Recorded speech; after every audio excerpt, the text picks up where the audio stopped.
Today on the Wealth Guide podcast, we're joined by a really special guest, Tony Pelosi from WT Financial Group, our licensee at Riker Capital. And we're going to be talking about what people get wrong about financial advice and what good advice should actually feel like. All right, welcome. Wealth Guide podcast number 69, I think. No, Oh, wow. 68, 69 is for next time. Got us excited. Too good. Wow. Stop it, Ricky. We've only just started.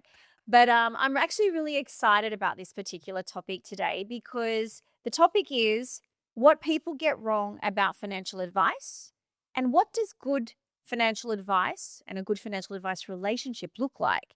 And when we put this topic together, the perfect guest to have was our licensee because they work with all the financial advisors. So I'm really excited that we have you here, Tony Pelosi, Regional Manager, WT Financial Group.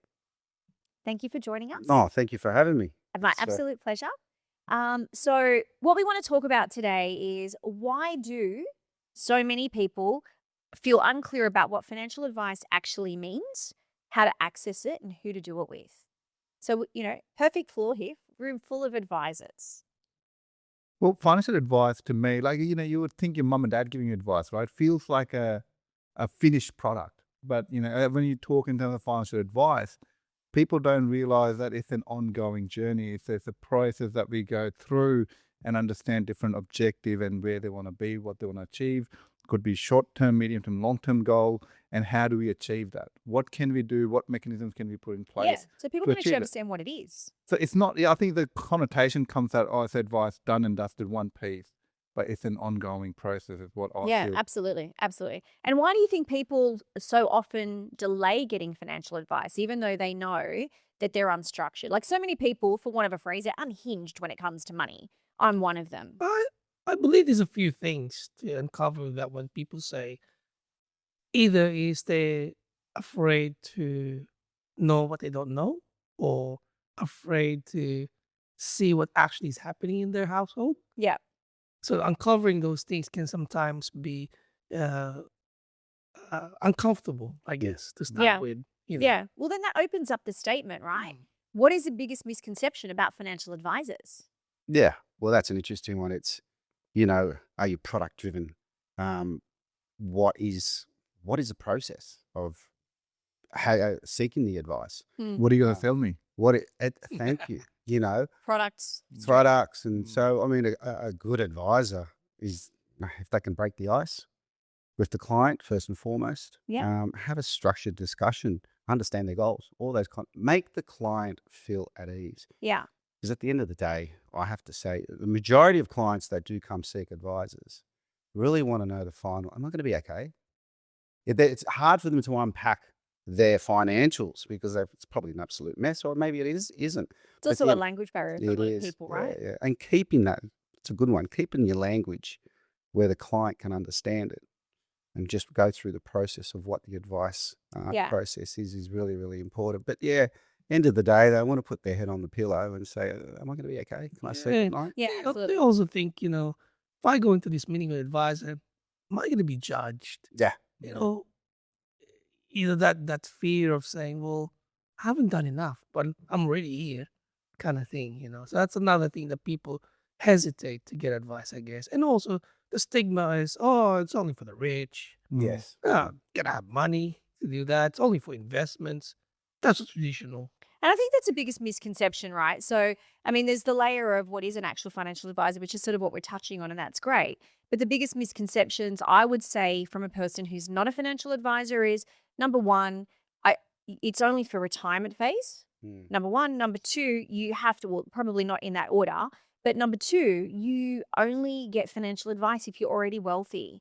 People aren't associating it or getting that education of financial advice, financial planning is a journey. It's an A to Z. It's start at one, get your building blocks in order. You don't already have to have the building blocks. Like partner with someone who has a professional standing and education on how to accumulate those blocks and what do they look like and how do you spread them around. That's for me what I think is the biggest misconception.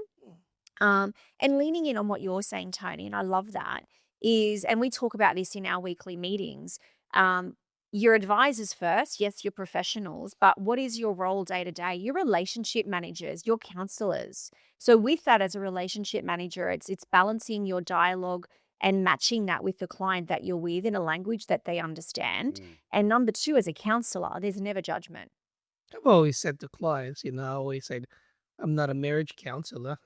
Oh, but sometimes back in the day, sometimes you feel you do. feel you do. But you are all You know. counselor. That's what I'm saying. And in some cases, when the clients are in their older age and you've got older kids, they have to look after themselves, but then they might have a child that is a bit loose and left of field, and all of that. And as an advisor, well, you're controlling and talking about that aspect of their lives as well. And how do you put that? How do you frame it? How do you frame without someone? offending? Older parents, or might have aged care. So you are a little bit of a shrink as well, right? I've had instances where there's been a couple where one of the partner didn't speak much, so I had to call them later to go, hey, I noticed that it wasn't there. Are you okay? Are you comfortable? Is that something that you want to do? I've had clients, I'm sure Jackie would have too, that really open up and get really emotional about things that are happening. They're really concerned about their kids, or there's something happening that someone's taking advantage of. Or, that's something that's really powerful that I feel as a part of a job of a financial advisor that could really have an impact on people's lives. It's a really big thing too, right? I love it. Yeah, I haven't actually thought about that, because having come from lending, I know that when you're doing a loan, and I've had instances in history where you sit with a couple to do a loan and one partner's very quiet throughout the whole journey. And I know that in lending, we actually have a requirement to make sure that both couples, especially if they're both signing, are on the same page, and one party cannot be forced to do it. And if that's a no, you can't proceed. And there are ramifications by pushing through. I hadn't thought about that in your space, where you're watching people where one partner's wanting to go on a journey of a strategy and the other one is not. So that's really... I've got a quick question. Like, when you do have your first fact finding or an initial meeting with your clients, if they're a couple, are they both there? Yes. Yes. Is it mandatory? I make it mandatory. Yeah, very good. Yeah, I think that's really, really important. Because what you do find, if just one shows up, well, no, it's a waste of time, isn't it? Yeah. Well, it's also breach of privacy as I see it. I can't discuss other partners' details if they're not present. Right. And it's about not connecting the dots as well, right? Yeah, you need both there. 100%. 100%. What do you do when and I know you had one not long ago, Jack, where you sat with a wife to go through her journey, but she didn't want to. So yes, I know the husband didn't sit on it, but also she didn't want to include any of the husband's financial position. But how do you work around that? I know that was a struggle. It was a challenging conversation, because we're trying to understand the layer just above the goals retirement planning, but you have to dig deep what stems from that decisions to get there. That's what I was trying to get to. And that journey doesn't just stem just with her, because she's talking about a retirement home. That retirement home is at a holiday house for you and your husband. So I have to bring in the husband to the conversation, which he wasn't. Yeah. She wanted to isolate him, in a sense. She wanted just to do it for herself. Yeah. So the challenge I have there, if I'm going to build this plan, I need them together, not just by her itself. And I know from the notes, because we obviously spoke about it afterward, and you asked her like 3 times throughout the journey. I think there would be benefit in your husband being a part of this. I mean, not a positive one that we're talking about right now. And obviously you did the right thing at the end, which was, I'm unclear that we can support this without the both of you. So just have a chat and come back to me if the both of you are going to get on there. But, you do need to have both, right? Because it is a joint. Yeah, generally speaking. And it's about filling the buckets equally. Correct. Generally speaking, that, most clients, it's a joint journey with them, whether it's a business partner or a husband and wife, typically 9 out of 10. Yeah, and it leans in, I guess, what I was going to ask you guys, and you've sort of answered that already, which is, what people tend to assume financial advice is, and when is that not really the full picture, and that's when they think it's just for them, even if they're a couple or whatever it might be. But it is a home thing. It's not just an individual thing, really, is it? Correct. Yeah. So even when giving advice, even though we might scope it down to one or two things, but we still look at it from a holistic lens. But you want to make sure they're not competing. Exactly, because they might have different things that they want to achieve, the different things they want to do. So it's still a holistic picture to the client to go, how does that affect or fit into your wider picture? Yeah, absolutely. The last question I have on this one about misconceptions, and you guys hear me talk about it all the time. It's one of the things that infuriates me. Before you say anything, Tony, yes, I do get cranky, despite your personal opinion that I'm always calm. Why is when people think of financial advice, why is a stigma, and why are people waiting till later? Like, why is that stigma? It's for retirement. Like, if I had known what I know now, and if I'd had the education and the knowledge, whether it be through media, through whatever, that it's a journey from when you're young to be truly successful when you're older. And it's not about how much, it's just doing it. Because Why is not that? a common conversation. Well, It's not like buying a car, Mm. or buying a house. But It's not- why? That's the point. Exactly. And that's what I was going to say. Yeah, you're right on. And I think it's because maybe perhaps we haven't done enough to educate, to broaden that to the general public per se. Yeah. I think it's just maybe the conception is that an advisor can only look into super, maybe. Yeah. That's all they do. Yeah. Or retirement. Just or invest. something, right? So just they're the understanding that, it's about the whole gamut of things that they can look at, really, Yeah. from helping you from buying cash flow for home, first home, to investment property, to retirement, to Correct. aged care. And tax optimization, the biggest thing in the world right now. Well, interesting that's the education that the advisor needs to deliver to the client. But I also think it's the Bring him media into the too. strategy. Mm. Bring him into the decision making. Make them feel like, oh, actually, this is right for me. The advisor has listened to me. I think education to the clients is quite important. And how you go about that, well, you can go in a few different ways. But if it's a high level educational strategy that you talk to the clients, you'll get them. You'll get them. What I'm saying you'll get them is that you'll resonate. yeah, with what they're and they'll looking go, to actually, achieve and yeah, their this goals. advisor. But yeah, I think going back to your point, it is really much about education on what financial advisors do. Well, I think there's what financial advisors do, the benefits that they bring, but when to do it. And if if you think about from a public lens, in the imagery, every second image that you look at, if not all of them, is a picture of an aging couple or an aging person. Why is there not an image of a young person looking to achieve something? Why is it not a picture of a young person with a super form holding it going, what do I do? How do I invest? Well, that's, I suppose. That's me. I mean, that's not the lens of what we do here, but I look at it respectfully. I'm going to throw you under the bus here from a licensee point of view, where you guys have a voice of the bigger picture of media and stuff like that. Why we're not using this lens and opening that education about younger and getting there sooner. There is, I mean, I suppose it's changing the mindset of the advisors as well.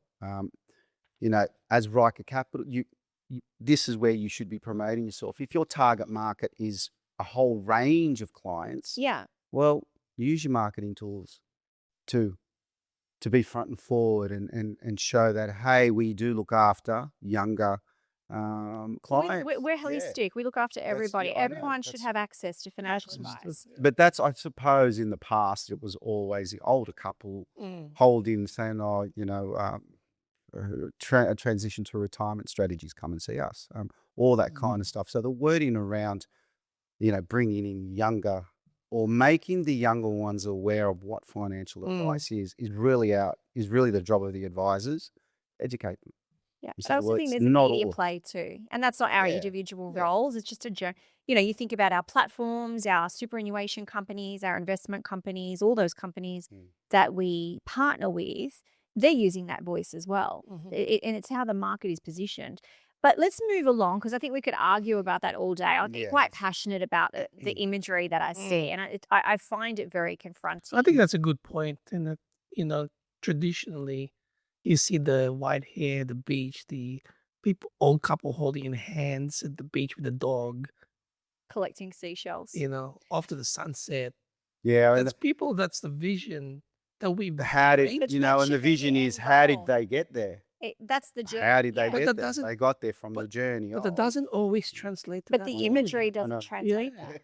I That's think we exactly- should also maybe take a step back and try a different angle. Our industry hasn't had a best name out there.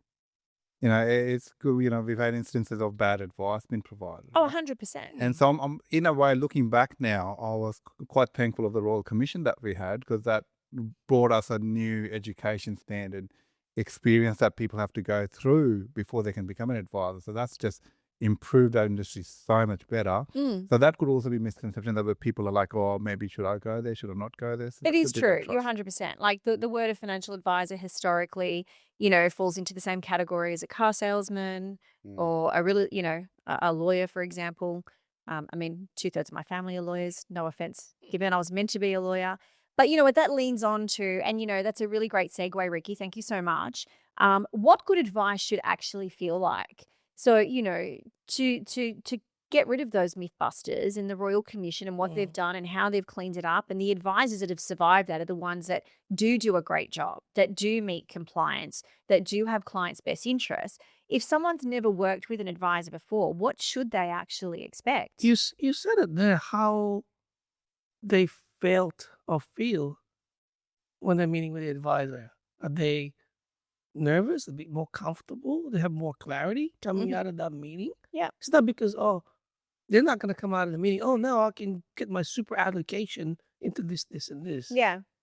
How do they come out of that meeting? Is it, I've got a peace of mind now. I think I've got more clarity now. I think I know what to do next. I think that's how we should impart that message to get that feeling of those clients. Yes, strategy comes later, but how do they felt dealing with us at the beginning? Yeah. That's what I feel too. It should be like, yes, you're not going to resolve everything, but that you come out with a peace of mind. And in that first meeting, my thing is to get clients to talk more. Yeah. Because how do I understand their needs if they're not verbalizing it to me? 2 ears, 1 mouth. Yep. So exactly, 2 ears, 1 mouth. So it's like clients listening. I think in their first meeting, they should be doing the most talking. Yeah. Because really, that's how they're explaining what they want to do. Absolutely. Absolutely. Yeah, sharing your belief, very important. Talking about the business, the philosophies, all those kind of things, really important. It's how you go about it, right? You're not product pushing. You're not doing anything. You're just saying, well, this is what we do. This is our philosophy. This is who, introduce someone else within the business and say, oh, by the way, this is Melissa. Like that's make them feel a good part. first meeting looks like. Yeah, make them part of the family. It's like, oh, this is pretty good. These guys are understanding. They're exploring my needs. They're asking the right questions. Yeah. As a licensee, do you guys have a lens of what an advisor, like what that should look like, what a client should expect? Yeah, we do. There's plenty of manuals on our advisor resource center. Yep. There's a lot of audio books around this. We do talk a lot about, how to position yourself in front of the client, talking about the steps, the architect. This is the architect design in stages. This is where I'm gathering all the information about your needs, your goals. What are you worried about? What are you scared of? All that kind of stuff. Then you go into the building phase of it all. So now we need to construct this. Now we need to build this. Yeah. I don't know what the building is going to look like, but I got a lot of the information. I'll come back with more. I want some more answers from the questions that I have. Let's go ahead and build this. And where the relationship really holds is the ongoing, the maintenance crew. Well, now we need to maintain what we have built. So there's a lot of, as a licensee, we've spent a lot of time. There's a lot of educational books, a lot of audio books that will help the advisors. I love just that. understand, I've been reading them. They're very they're very good. They're, Very good. They're a wealth The of value knowledge. proposition, all those kind of things. Can you read my notes? I've got it in big capital letters. value Value proposition. Value proposition, all those things. There's, I read one the other day, the doorstop fallacy. Did you read? I don't know if you read that one. I haven't read that one yet. It was fantastic. The analogy, the way that it was written and the way that it was described, it will kind of change the advisor's mindset on how to go about making the client, feel comfortable with with your services. Yeah. And look, you know what? I would lean on that. And, your client feels comfortable, and that's a first and foremost. You've done a discovery session. You've listened to everything. You've used your 2 ears and your 1 mouth, and the client's feeling wonderful. How do you make sure, and I know there's a few of them out there, how do you make sure that your client understands that a strong relationship is strategy-led, not just product-led? Because obviously there is a blend, Mm. and I get that, but it really should be about the strategy, right? Because then it all entwines. How do we do that? Like, can you tell? That's when you sort of really understand what client needs are, what are they trying to achieve, what's their outcome, that desired outcome is. That would formulate the strategy part, right? And then the product comes secondary. Product could be any product out there in the market that you can research and work out that it's really is a marriage between the product. Is the product right for the client or not? That's the second step. Yeah. But the first step always is, what is the plan? Right? It's like the drawing of it. Like, it's what does the plan look like? What are the moving parts? What are we doing? How things are going from one account to another? That's where the strategy comes in, really. And if you find that your advisor's probably talking too much product, maybe Well, you've lost the strategy. client, right? Yeah. Because remember, we're going to go back to the first part of this. Most clients do not know what an SOA, statement of advice, What the is. plan looks They've like. never had it before. So it's the advisor's job to explain it all and say, well, this is this. And sometimes you translate that to their world. Yeah. For example, Mm. most people like to use a big holiday. What I typically use, we're going to go on a big holiday. We're going to build your itinerary. Your plan is to go to Europe. How are you going to get there? What are we going to spend? What are we going to see? How long, and things of that nature. That's like building your plan. It's a good analogy. Yeah. Right? Think of your life as one big holiday or one big European trip. Instead of it being over 6 weeks, it's gonna be over Correct. the next 30 years. And they resonate with that. Oh, okay. So we're building steps to get there. Yeah. Exactly. We're going to build strategies how to minimize your tax, meaning how do we save on cost on airfare from Istanbul to Dubai, Yeah. for example.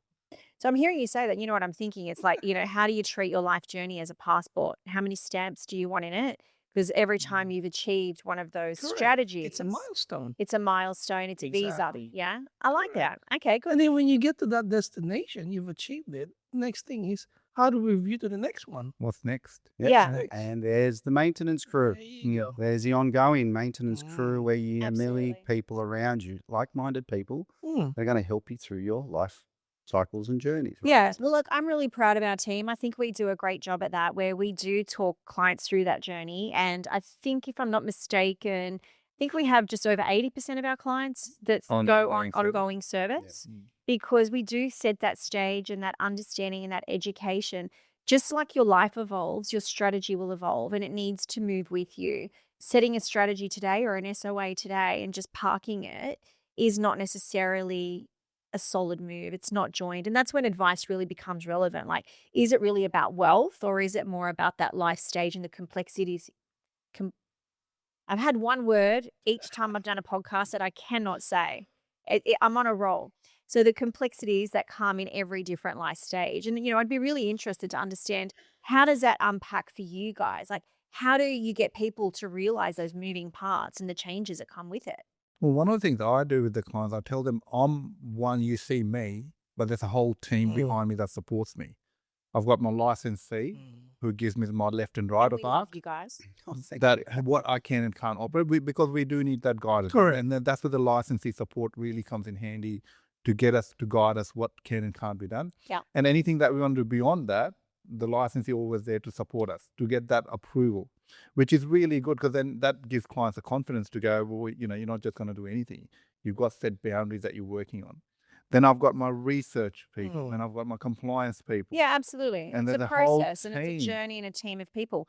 But I guess if we lean into the client itself, when does financial advice start becoming relevant and useful?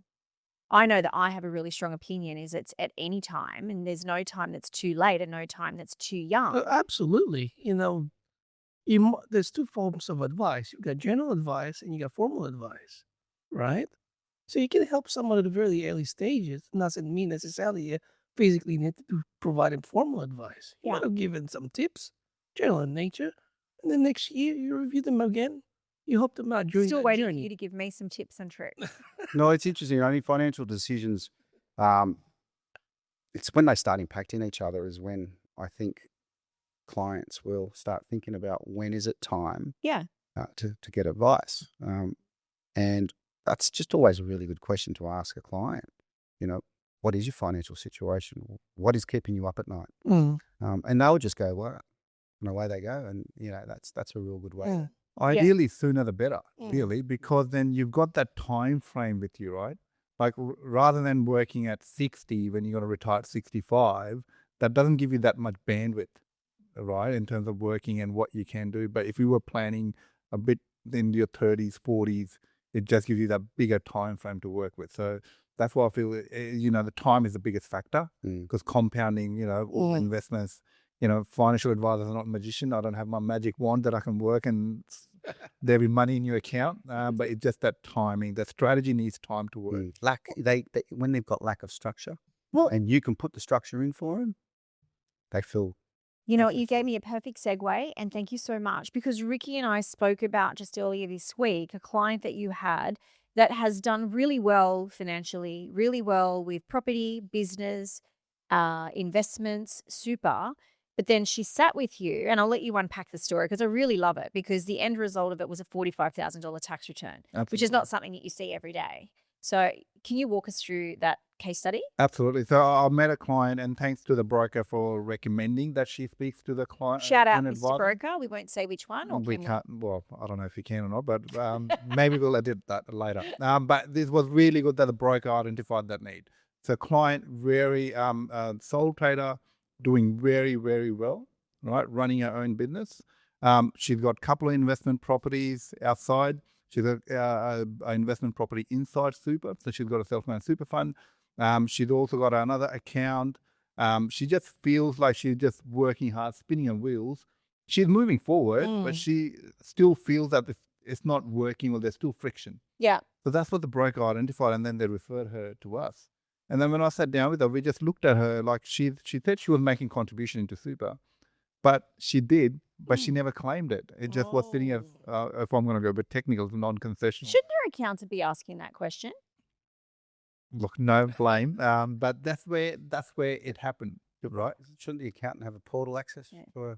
Well, look, the client had put the money in and didn't get to claim it. She was putting all these contributions. She was doing all these things, but there were still leaks in her plan. So when I sat down with her, we discussed, well, look, she's sole trader, so potentially consider company structure from a tax point of view. Consider income protection, because if she's the one that's getting all the income and she's offline, what happens? The whole thing crumbles. We looked at her contribution because she hasn't been claiming. Yeah. She was able to catch up on that 30 grand that she did. She missed out on. She could have this year plus the previous one. And more importantly, she could have put future year contribution in the current year, because through SMSF reserving strategies, which meant that she could put 100 grand into super, which also meant that she doesn't have to borrow as much. And then she can pay the loan sooner, which means she can borrow next property later. And as a result of 100 grand being on the highest tax bracket, she gets 45% return. So that's 45 grand. Yeah. So she's doing it, she's working, it's just not been put together. Right? Yeah. She doesn't do it day in and day out like the advisors, where you can see, she doesn't do that. I mean, she's not. But again, it goes to show that, I'll use a loose analogy. People sort of think, I can do this on my own, and they're doing a great job. And you look at it, and if you were just another person looking at this lovely lady, and you were like, you're financially successful, you're ticking all the boxes, but by sitting down with an advisor, the cost that's associated to get that advice versus the gain that they received, one definitely outweighs the other. And I think that's another thing, right? Why do people not necessarily lean on getting financial advice? Because they think it's expensive. But if it costs her, for example, as an example, $6 grand to sit with you, but you just got her $45,000 back in year one, Absolutely, it's paid itself tenfold. And that mistake won't happen again, because Ricky's highlighted it. And Ricky will do a review for her. every time. Yes. Yeah. So and again, it is that myth buster. And I guess it comes back to a lot of things is, yes, Mr. Customer, it might cost you this, but if I can show you a growth plan of this, a wealth plan of this, a trajectory of this, an immediate tax, saving of this, what makes more sense to you? Well, you're right. There's also, many people try to do DIY it yourself. Well, we just saw what Instead, goes on, you right? Google it and YouTube it. I always say, would you go to Dr. Google to get diagnosed? Yeah, it's like the misconception with AI taking over the financial Yeah. advisor role. It won't happen. You still need that human interaction. You Yeah. know, they still want to look at you in the face and say, "Am I going to be all right? Am I Yeah. doing this right?" 100%. Yeah. And if you do use the analogy of Dr. Google, which is a great analogy, when we do use Dr. Google, we Mm. still go, okay, oh, sugar. Okay, I need to go to the doctor. Correct. So if we're going to use Dr. AI or, financial AI and go, okay, I can do this, this, and this. Okay, that's great. That gives me a great platform. Now let me go to an advisor and just bounce it off them. This is what I'm thinking. What do you think? I've had that actually. Clients actually went to AI and asked questions about these things, and then my answer was, "Can you tell AI how you felt if you did this wrong, did this right?" Yeah. And she just laughed. She said, "You're right." Well, I do like it. At least it's creating, Tony, to your point, creating that awareness, that education. So I like it as a tool, but not to just rely on 100%. Yeah. I would also like to add a point just with the advisor. It just, because we see all the clients from different phase of life, different cycle of life, Yeah. different self-employed, PAYG. So advisor, at least at Riker, know what a trust structure looks like, what a company looks like, what Yeah. partnership looks like. So because we've seen most of the clients, we really can, when we look at a client, we can really identify what that is and Yeah. how can they improve. Absolutely. And the time and place to do it. Yes. How many clients do we see that have got multiple trusts set up because their accountants managed their financial plan? And we why do you have 5 trusts? And more important, then Because they're doing the tax returns on them. Thank you. We're not allowed to Zero. actually say Zero. that. Oh, sorry. You can. I We can can't. say that. No, exactly. Tony can say it. Exactly. Well, but it also works. Every time I see my clients, I tell them, well, look, give me your accountant details, give me your broker details, because I want to work with them. Yeah, and we talk about that trilogy all the Yes. time. Before, yeah. Yes. Yeah, absolutely. Let's ask a separate question. The question being the pun word. What are the questions that you find that people are often too unsure to ask? So they're worried about being judged. We spoke about that briefly before. They feel awkward bringing it up. What do you see in your experience of doing this? Probably just, probably just embarrassment, or if I made a mistake, where I should be, with my balance where it should be for my age. Yeah. You see all sorts. Yeah, well, I know I haven't sat with you guys because I'm just like, oh my God, they're going to look at me and going, what have you been doing for your 500 years on this earth? But at the same token, whilst they're opening up Yeah. those things, our job is to make sure we exude empathy, understanding. Yeah. Because that translates to, if you're not welcoming, guess what happens? They're going to shut down and not open up to you.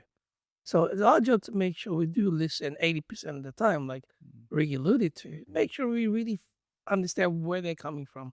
You want that ongoing relationship. Yeah. Now, that's where the value sits. The ongoing relationship. Make the clients comfortable with you. Well, and you do things along the way in their life cycle. Absolutely. You might do an estate planning suite for a 55-year-old for their grant. Once you've done that kind of stuff with a client, you're pretty tight. Yeah, absolutely. Absolutely. And, you want clients, sort of alluding back to the question that we're asking is things that people are too shy or worried about asking. I think it comes back to the fact that people in general, it's like, if you haven't had a checkup ever, just get one. If you haven't seen financial advice and you're unstructured and you're individually unhinged, that's okay. Because the idea of us is to fix that. We're your doctor. We're not here to judge you. Like if you go to the doctor and you've got a really bad diet and a really bad this, the doctor's not going to judge you. You're going to go, okay, this is where you're at and this is where we need to be. How are we going to do it? Let's get there. And it's no different in your financial world, right? This is where you're at. No worries. Can't change yesterday, but let's look to tomorrow. Absolutely, because if you don't, face the issue, it's not going to get better. They're going to bury their head, pull the blankets over their head, Absolutely, and not want to talk about it. And your job is to rattle them Absolutely. out of inaction into action. Right? Yeah. So correct. So, as we're sort of closing off for today, and I know that we can talk about this sort of stuff for such a long time, and I love it. If someone is unsure about getting advice, and we'll do 3 different areas. What should they take away from a conversation? So I'll put it into 3 different areas. So, and you can each choose one. So someone who's young, starting out, they want to get ahead of the game. All right. What does that look like? Someone who, is in their mid-50s, never had advice, lived a great life, got a good income. What would that look like? And then I guess somebody who has a business and, has their individual world, like the example that you've used, they've got all the buckets in the right places. They think they're doing it right. What should they do? So with those 3 different examples, I'll let each of you pick one. But the question again is, if someone has been unsure about advice, what should they take away from today's conversation? Tony? Tony, I'd have to say, which one do you want to pick? well, I'll go the 50-year-old because by the time you're 50, you haven't sought advice. They probably think they know it all, but which is fine. They're probably doing really well. What you can take away from this today is make sure you align yourself with a good advisor that is understanding you. Yep. First and foremost, clearly identifies what your goals are, your objectives are, and clearly outlines the structure. May it be the fee structure, may it be the builder, the architect, the builder, Yeah. and explaining it to them, be very concise, is probably the best thing that they can get out of today, or when they do talk to an advisor. Absolutely. And I think if you're in your 50s and you're coming to an advisor for the first time, it's knowing that as long as you've come, it doesn't matter, because there's no too old, no too early. And also knowing that to achieve what you want to achieve, because retirement isn't too far away, hopefully, there may be some compromises, and being open to having those really frank conversations and the hard-hitting questions and answers that might come with it. And I guess, what are those compromises, or what does your flexibility look like to achieve it? Yeah. Leading to that compromise, going to the business owner side of things. You do the business owner? Business owner, yeah, Okay, I guess. They're running business, obviously. Hopefully, they're doing well. They need to partner someone outside that's more of like a helicopter overview. And that's me. And that's an advisor's lens. So outside the noise kind of thing. Oh, wait, I got to talk to Jack about these things because he's not within my business. He's looking over a different lens. Yeah. So they need to be comfortable in that sense. But at the same token, you need to be able to articulate to that business, oh, hey, this is not just me, but this is also you. You need to be accountable while we're trying to achieve it together. Yeah. So having that mature, robust conversation, it's not just the advisor leading in, that the buy-in from that business owner needs to be together. But they walk out with perspective. They walk out with better decisions. Confidence. And confidence. And that's where the power in it is, right? Correct. Absolutely. It's not because you're spoon feeding them, but at the same time, hold on, we've agreed to do this. What should the end of the bargain to achieve this as well? Yeah. Let's make them. You've got to make them. Correct. Absolutely. Absolutely. All right. Oh, the young ones. Well, look. Can you relate to that? I know you're a bit old. And you're cranky. You've was, always got your angry pants on. I was thinking about just that because, as my mum used to say to me, and I can't believe I said that to my son too the other day, like, I've been there before. I was 12-year-old once. Long with the time ago. oh, thanks, Will. Thank you. So with the younger ones, it's still important. Like I said, alluded to before, the sooner we start, the better. It could be, yes, you may not be thinking about retirement, but it could be, buying your first home. And governments organise schemes now that you can really use to get tax benefit and put the savings on. Yeah. So starting early is better. It's us as advisors, we've gone through that journey. So we bought our first homes. We've seen what the pitfalls can be. Yeah. So even at a young age, you might think you may not need it, but you may. I would still encourage people to go have a conversation. Have a conversation. See what it's I like. love that. You might come out with, like Jack said, it could be just a general tip. Correct. But still, at least you've had some understanding. You've had some exposure to an advisor. Yeah. And can I add to that? Because I know that you guys hear me talk about it a lot, and I'm so passionate about it now all of a sudden. Young people, super is not a ticker box and set and forget. It is, you should be monitoring your super. You should be looking at what you're leveraging, how you're investing, and putting in that little bit of extra money.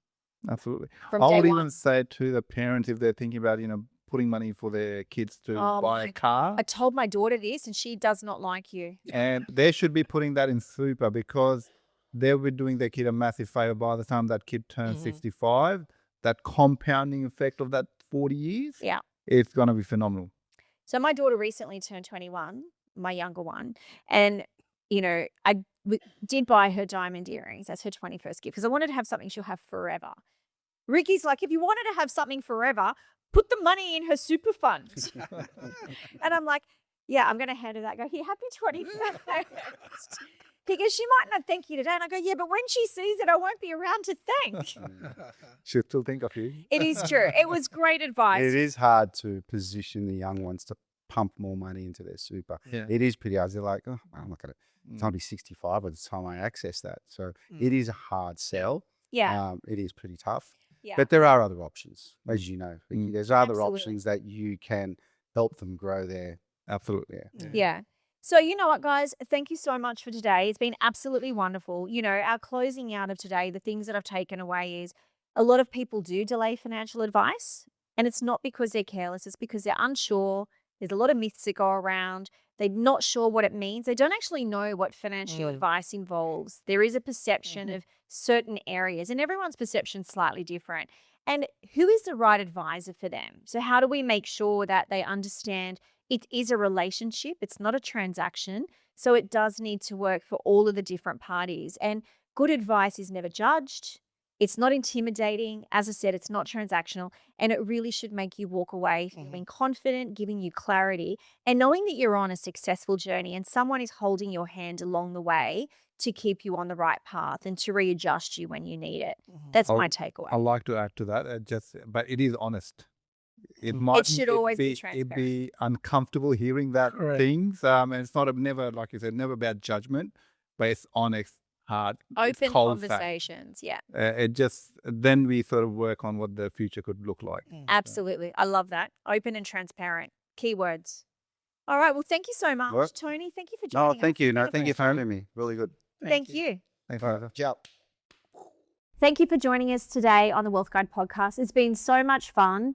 We've unpacked so many myths, so many perceptions, and the biggest takeaway about today is there is no time that is too early or too late to start your wealth journey and talk to a financial planner. Even if it's just for one tip or trick or a complete plan, you should reach out. Be sure to join us episode 69. We've got something really special in store, so we can't wait for you to join us.